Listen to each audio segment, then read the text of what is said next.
Okay, but proteins have shapes. Shapes have pockets. Ligands fit the pockets. We did all of that. But now you're telling me the protein can just add a chemical tag to itself? And that changes what it does? Without changing the amino acid sequence? Phosphorylation. A kinase grabs ATP, removes the gamma phosphate, and slaps it onto a serine, a threonine, or a tyrosine. The protein's local charge changes. It folds differently. It interacts differently. It does a completely different job. It is a molecular toggle, and your cells run it 10 million times a second. The global kinase inhibitor pharmaceutical market is worth over $40 billion annually. Every one of those drugs blocks one of those toggles. I invested in this sector before I fully understood the mechanism. It is mildly concerning that $40 billion of capital was deployed into a mechanism nobody in this room had fully understood until today. I once put a sticker on something and couldn't remember what it meant. Stop! We are going to cover this properly and correctly. Welcome to the Krusty Lab. We are covering 3 interconnected topics: receptors, the proteins that receive signals from outside the cell; post-translational modifications, the chemical changes that alter what proteins do after they have been synthesized; and signaling cascades, the chains of protein-to-protein activation events that carry a signal from the cell surface to the nucleus. These 3 systems work together. A ligand binds a receptor, the receptor undergoes a post-translational modification, that modification initiates a cascade, and the cascade changes gene expression, all in seconds.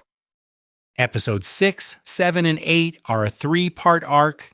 I feel it. I understand what we're building. The arc gets darker. RS mutations will get there. The kinase inhibitor market alone is $40 billion annually. Subscribe now before you have to pay someone to explain what a kinase inhibitor actually does. You are receiving $40 billion worth of mechanism for free. This is extraordinary value. Post-translational modifications are changes made to proteins after translation. The amino acid sequence is unchanged. What changes is the chemistry of specific side chains. A phosphate group added to a serine, a ubiquitin protein conjugated to a lysine, an acetyl group placed on a histone, a sugar chain appended to an asparagine. Each modification changes how the protein behaves, its catalytic activity, its protein-protein interactions, its subcellular location, its half-life. The protein gets made, and then the cell decorates it. The same protein can have different decorations depending on what the cell needs. Precisely. The same protein with the same primary sequence can exist in dozens of functionally distinct states, depending on which modifications are present.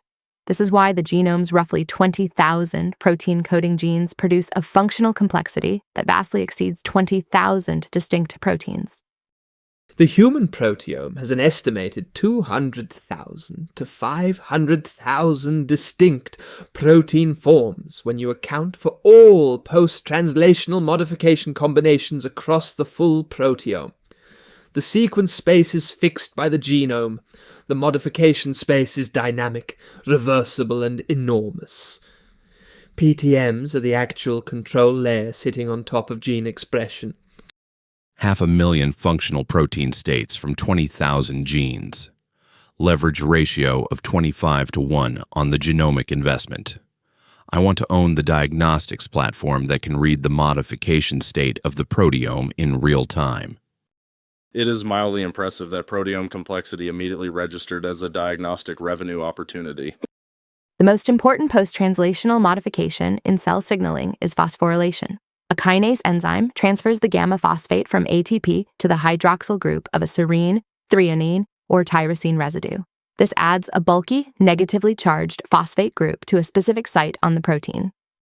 Adding that charged group changes the local electrostatic environment. It can activate an enzyme, inhibit it, create a new protein-protein interaction surface, redirect the protein to a different cellular compartment, or mark it for destruction.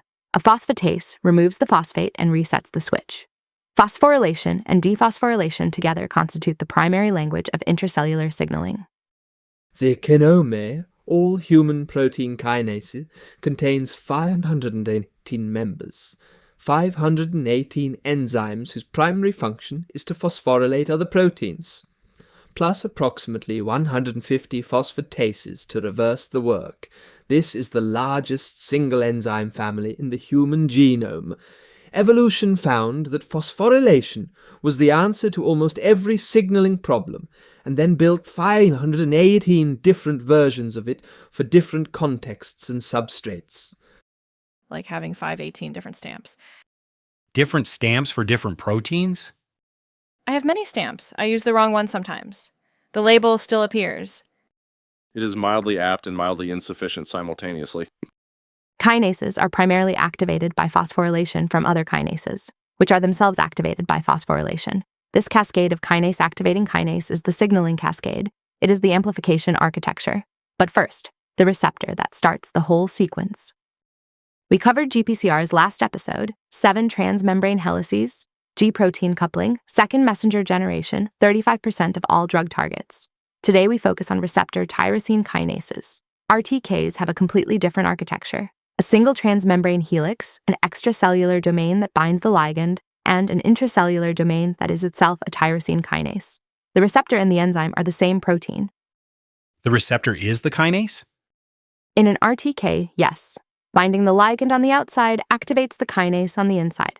The mechanism, a growth factor, EGF, for example, binds the extracellular domain of EGFR. The binding event causes 2 EGF-EGFR complexes to come together. The receptors dimerize. The 2 intracellular kinase domains are now in proximity. Each phosphorylates the other on specific tyrosine residues, trans-autophosphorylation. The phosphorylated tyrosines become docking sites for intracellular signaling proteins. The phosphatyrosine docking sites recruit proteins with SH2 domains, SARC homology 2 domains. SH2 domains are protein interaction modules that specifically recognize phosphatyrosine residues in defined sequence contexts. EGFR phospho Y No68 recruits GRB2, an adapter protein with 1 SH2 domain and 2 SH3 domains. The SH2 grabs the phosphatyrosine. The SH3 domains grab SOS. SOS activates RS. And then everything accelerates. GRB2 is a connector cable. It has a socket that fits the receptor and another socket that fits the next component. Exactly. No enzymatic function, just architecture. A modular scaffold that holds 2 things in proximity so the signal can propagate. There are dozens of these adapters in RTK signaling. I love them conceptually. I also want to redesign them. I've been engineering a synthetic adapter with altered SH2 domain specificity in my shed. 2 of the 3 iterations performed as expected. A company that builds no product, but holds together everyone who does. That's infrastructure. That's middleware. I have accidentally invested in several of these in the SaaS space, and only recently understood why they generate such reliable margins. RAS. SOS, recruited by GRB2 to the activated receptor, catalyzes the exchange of GDP for GTP on the RAS protein. RAS GTP is active. RAS is a small GTPase. It cycles between active GTP-bound and inactive GDP-bound states. Its own intrinsic GTPase activity hydrolyzes the GTP to GDP over time, switching itself off. GTPase accelerating proteins speed this up. Guanine nucleotide exchange factors restart the cycle by replacing GDP with GTP. RAS is a self-resetting timer. The GTP is the fuel and it burns out naturally. Unless it is mutated. In approximately 30% of all human cancers, RAS is mutated at glycine 12 or glycine 13. These mutations impair the GTPase activity. The GTP is not hydrolyzed. RAS remains constitutively active, permanently in the on state. The downstream cascade runs without stopping. On mutation. Glycine to valine at position 12. 12 amino acids from the N-terminus of a protein with a signaling domain of 189 residues. That is the molecular basis of approximately 1/3 of all human cancers. Pancreatic, colorectal, lung, bladder, KRAS mutations in all of them. I think about this every day. KRAS was considered undruggable for 4 decades because the nucleotide binding pocket has picomolar affinity for GTP. You cannot win a competition against picomolar binding with a small molecule. The first approved direct KRAS inhibitor, sotorasib 2021, G12C specific, took 40 years of failure and a specific mutation that introduced a cysteine the drug could covalently modify. That is the most expensive lesson in target selectivity in pharmaceutical history. Active RAS GTP recruits and activates RAF kinase. RAF phosphorylates and activates MEK. MEK phosphorylates and activates ERK. ERK translocates to the nucleus and phosphorylates transcription factors, ELK1, CFOS, others, that drive expression of genes controlling cell division, survival, and differentiation. This is the MAPK cascade, the core growth signaling highway.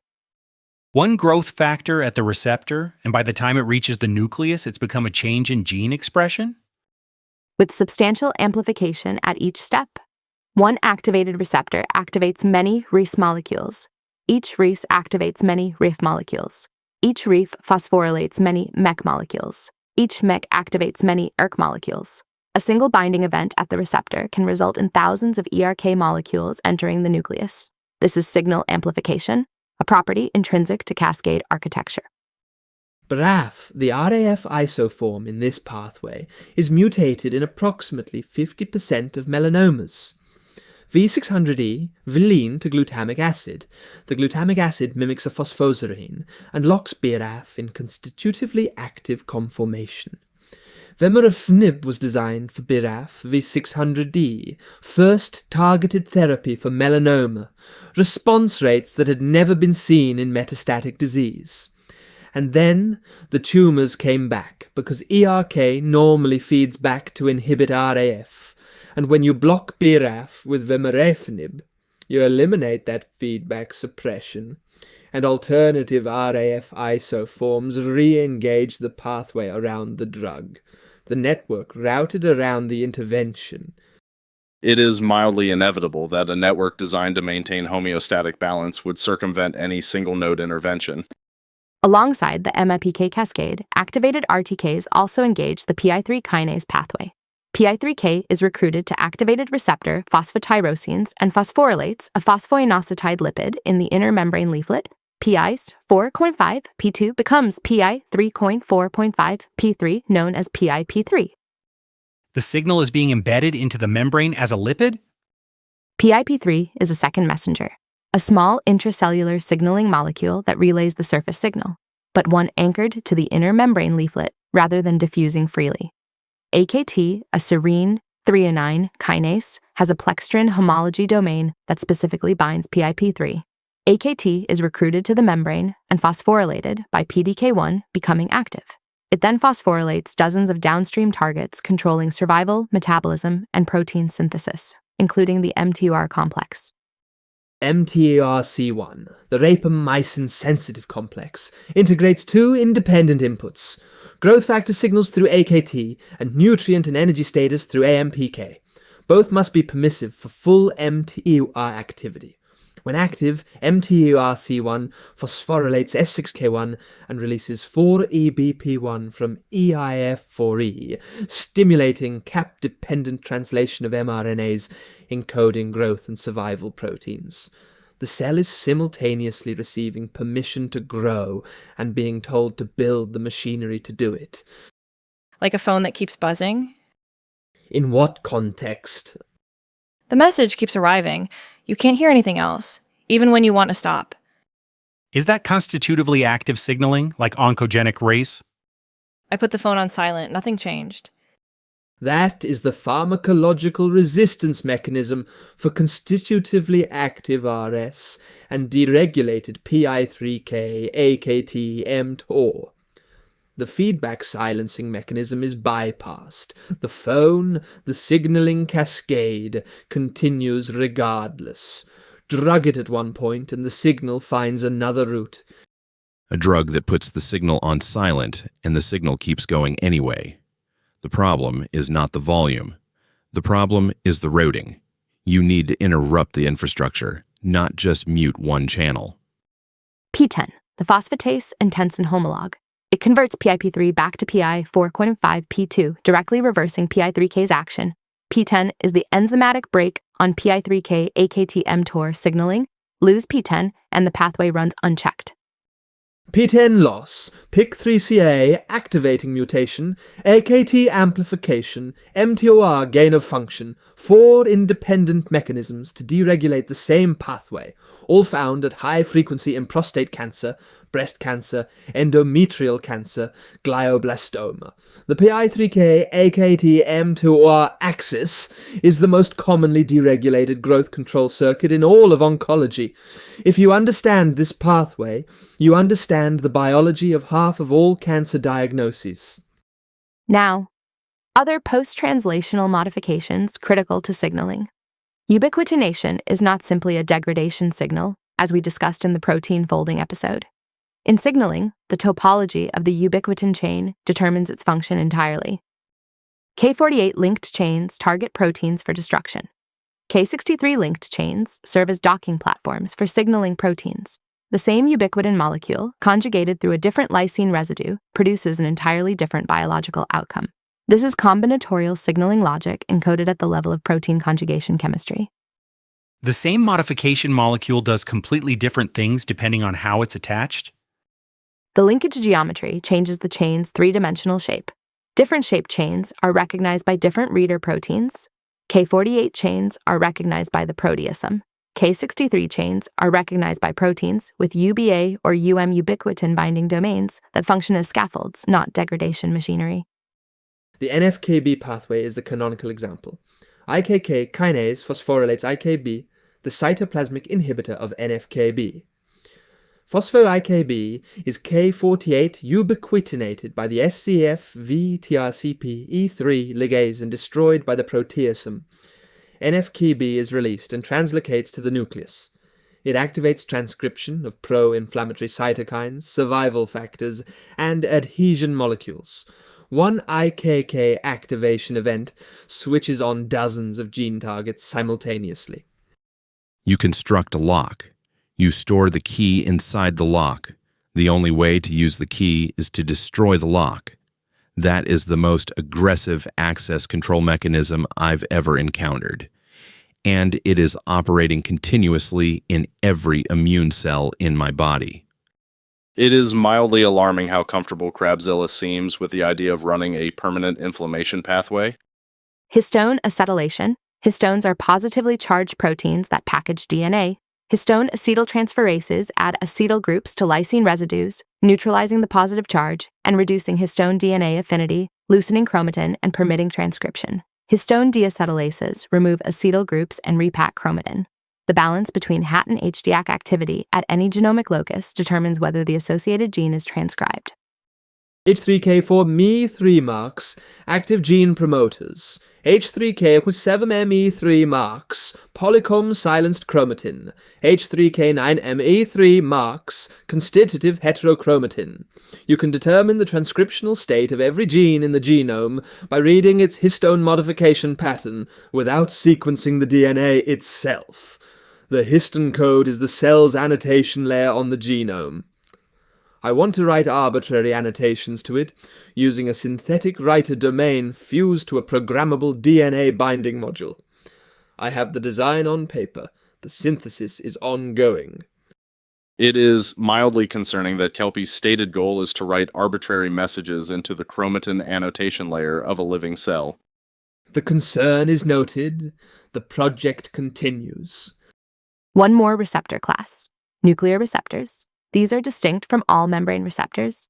They reside inside the cell and bind ligands that are small and lipophilic enough to cross the plasma membrane without a transporter. Steroid hormones, thyroid hormone, vitamin D, retinoids.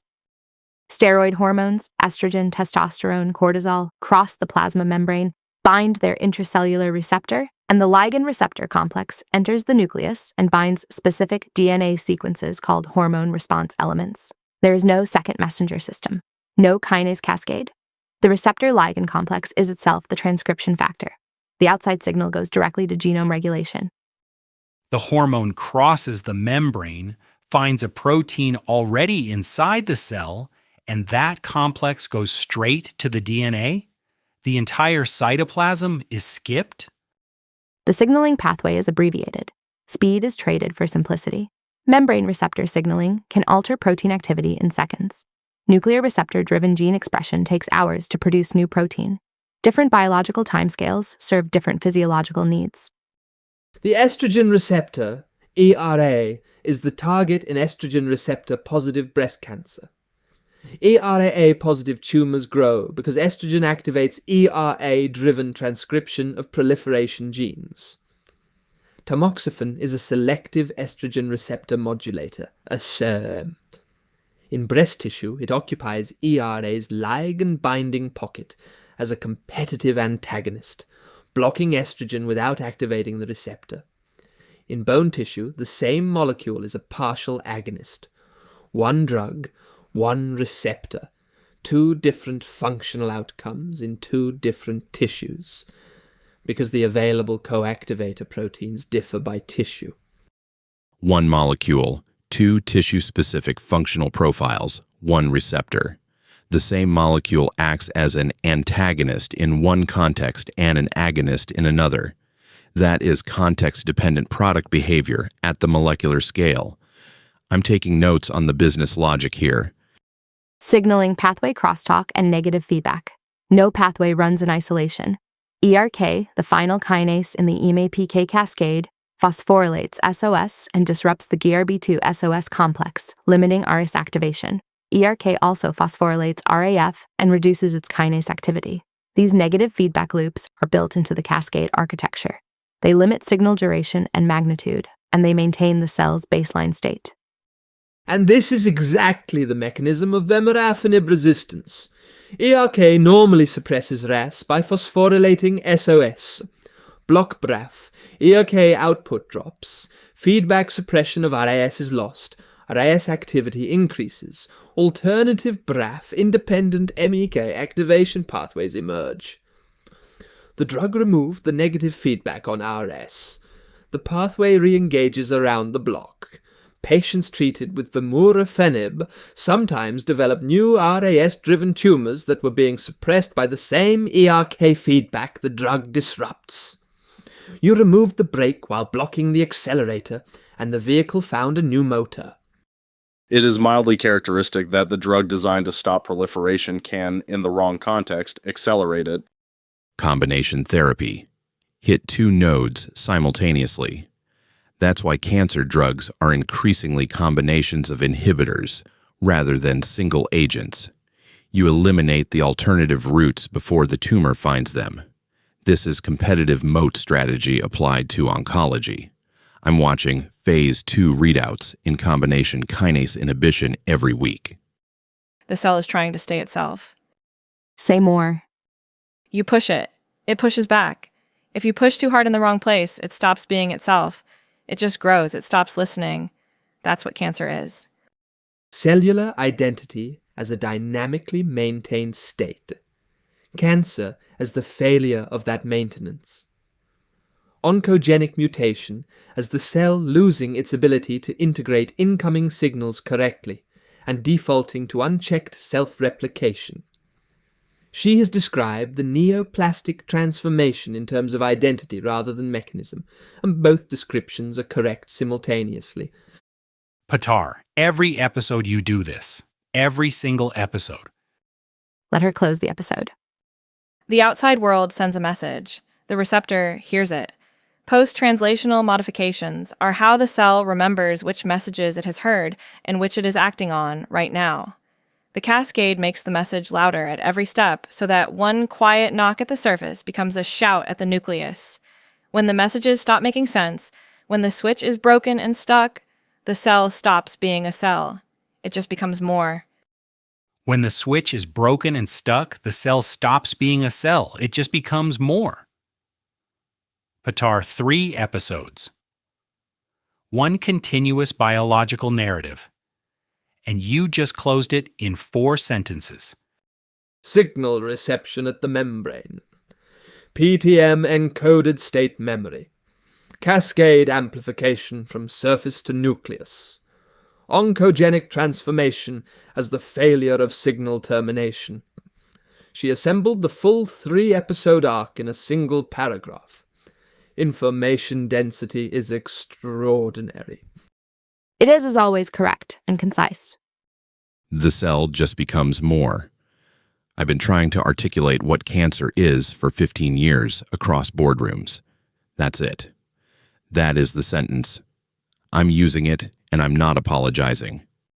It is mildly and consistently impressive, and it is mildly infuriating that it takes 60 minutes of rigorous biology for one person to then say the thing in 40 words. Final exam, let's go. 3 episodes of ARC, let's see what landed. I want a question about the covalent mechanism of sotorasib binding to Cras G12C. There will be 3 questions. Pause the video, answer the 3 questions, then press play. We'll wait. Question 1. Phosphotyrosines as SH2 docking sites. Answer B.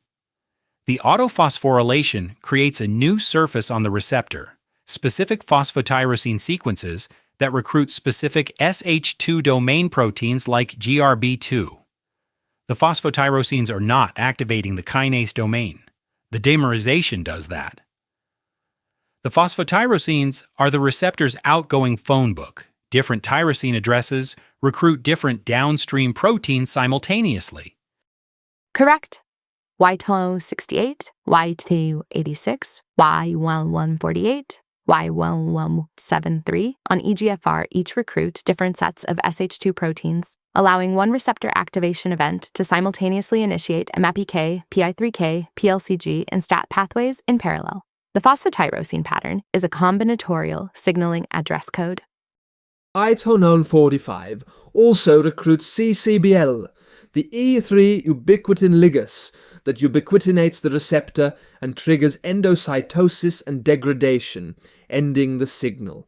The receptor encodes both the downstream activation address and the termination signal in its phosphotyrosine pattern.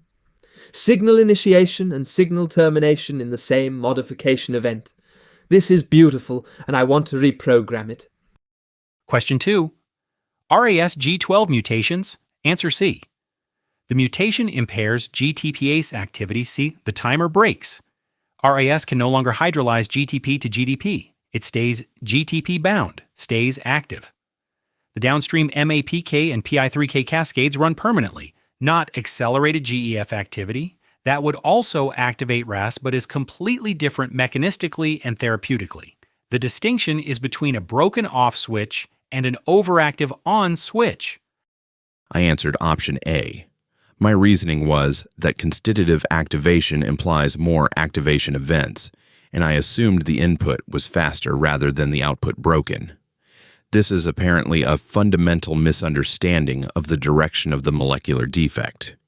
I am noting this for future due diligence processes. The mechanistic distinction matters enormously for therapy. You cannot drug impaired GTP hydrolysis the same way you drug accelerated nucleotide exchange. The 40-year undruggability of Cras was a direct consequence of the nature of the mutation, impairing the active site rather than creating one. Question 3. K48 versus K63 ubiquitin. Answer B. K48 chains are the proteasomal degradation signal, and that's how IKB gets destroyed to release NFQB. K63 chains are signaling scaffolds. They recruit ubiquitin-binding domain proteins without triggering proteasomal destruction. Same modification, different linkage, completely different outcome. The NFQB pathway uses K48 chain-mediated IKB destruction as the ON switch for the entire inflammatory response. The proteasome is not just quality control. In regulated signaling, targeted proteasomal degradation of a specific inhibitory protein is a precision switch. Destroy IKB with K48 ubiquitin. Release NF-CoB. Destroy cyclin B with K48 ubiquitin at mitotic exit. Release cells from division. The cell uses the proteasome like a scheduled demolition service. 3 questions, 1 correct answer. 33.3%. Third consecutive episode at exactly 33.3%. I have achieved perfect consistency. I am choosing to interpret this as evidence of a stable equilibrium rather than a systematic knowledge gap. It is mildly notable that 33% accuracy has been reframed as equilibrium stability. It is also mildly accurate. There is a certain homeostatic quality to consistently wrong answers in the same direction. The cell, as Patar noted, is trying to stay itself. Yet,